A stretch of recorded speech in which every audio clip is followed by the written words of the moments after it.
मेरे प्यारे भाइयों और बहनों, जैसा कि आप सभी जानते हैं कि धार्मिक रूप से गीता आत्मा परमात्मा के संबंध और धर्म पालन का मार्ग दिखाता है। यह जीवन, मृत्यु और मोक्ष के रहस्यों को उजागर करती है। वहीं मनोवैज्ञानिक रूप से गीता व्यक्ति को तनाव, भय और मोह से मुक्ति करने की शिक्षा देती है। यह विवेक, आत्मसंयम और मन की स्थिरता का अभ्यास कराती है।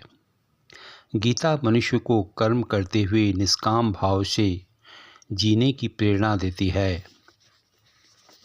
श्रीमद् भागवत गीता का 13वां अध्याय क्षेत्रज्ञ विभाग योग कहलाता है। इसमें श्री कृष्ण ने अर्जुन को शरीर अर्थात क्षेत्र और आत्मा अर्थात क्षेत्रज्ञ के भेद का गूढ़ ज्ञान दिया है। यह अध्याय आत्मा, प्रकृति, पुरुष, ब्रह्म और चेतना के रहस्य को उजागर करता है। साथ ही यह अध्याय बताता है कि मनुष्य अपने शरीर, इंद्रियों और मन को साथ कर परमात्मा की अनुभूति कैसे कर सकता है। धार्मिक रूप से यह अध्याय हमें सिखाता है कि शरीर नाश्वर है, आत्मा अमर है। शरीर अर्थात क्षेत्र प्रकृति का अंग है जो समय अनुसार जन्मता और नष्ट होता है, लेकिन आत्मा अर्थात क्षेत्रज्ञ अनादि, अविनाशी और शाश्वत है। भगवान सर्वत्र व्याप्त हैं। वे प्रत्येक जीव के भीतर क्षेत्रज्ञ के रूप में उपस्थित हैं। ज्ञान का सर्वोच्च लक्ष्य परमात्मा की साक्षात अनुभूति है।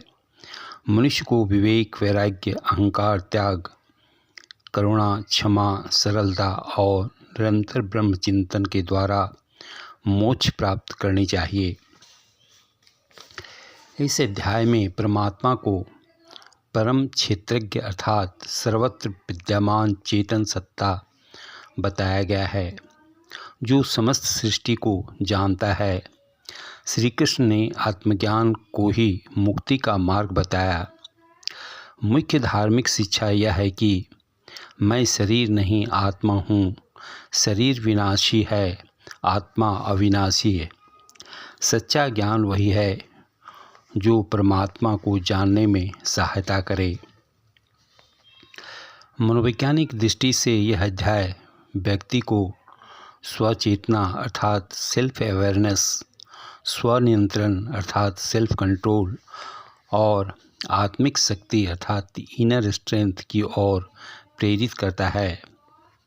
श्री कृष्ण समझाते हैं कि मनुष्य अपने शरीर, मन, बुद्धि और अहंकार को से परिचित होकर अपनी वास्तविक सत्ता अर्थात आत्मा को पहचान सकता है। जब कोई व्यक्ति अपने मन और इंद्रियों पर नियंत्रण करना सीखता है तो वह तनाव, क्रोध, लोभ, मोह जैसे मानसिक विकारों से मुक्त होता है। अहंकार त्याग, विनम्रता, क्षमा, संयम और आत्म अवलोकन जीवन को मानसिक शांति और संतुलन प्रदान करते हैं।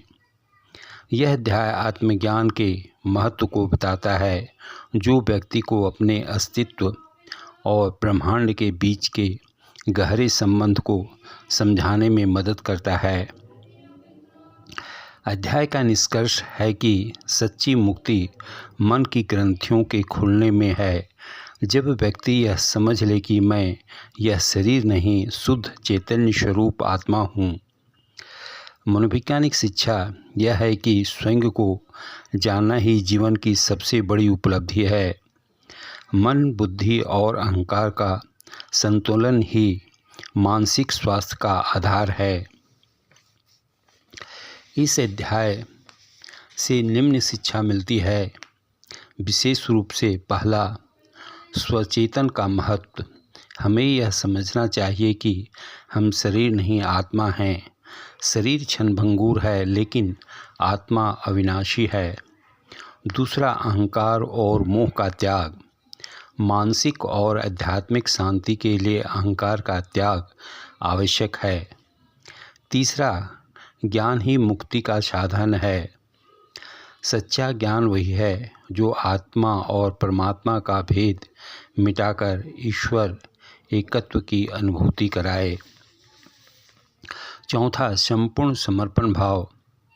भगवान सर्वत्र हैं, उनका ध्यान कर सभी प्राणियों में एक परम सत्ता के दर्शन करना चाहिए।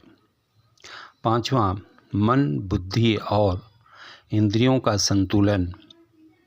व्यक्ति यदि अपने मन, इंद्रियों और अहंकार पर संयम रखे तो तनाव, भय, क्रोध, ईर्ष्या जैसी मानसिक व्याधियां समाप्त हो सकती है। अंत में निष्कर्ष रूप में यह अध्याय 13 सिखाता है कि ज्ञान, विनम्रता और आत्मचिंतन ही जीवन का सार है। शरीर और आत्मा के भेद को समझना, आत्मा को परमात्मा से जोड़ना तथा अपने अंतर्मन की ग्रंथियों को खोलकर संसार के वास्तविक स्वरूप को जानना ही मोक्ष का मार्ग है। धार्मिक रूप से यह अध्याय मुक्ति का मार्ग दिखाता है और मनोवैज्ञानिक दृष्टि से जीवन को संतुलित, शांत और सच्चे सुख से भरने का उपाय बताता है।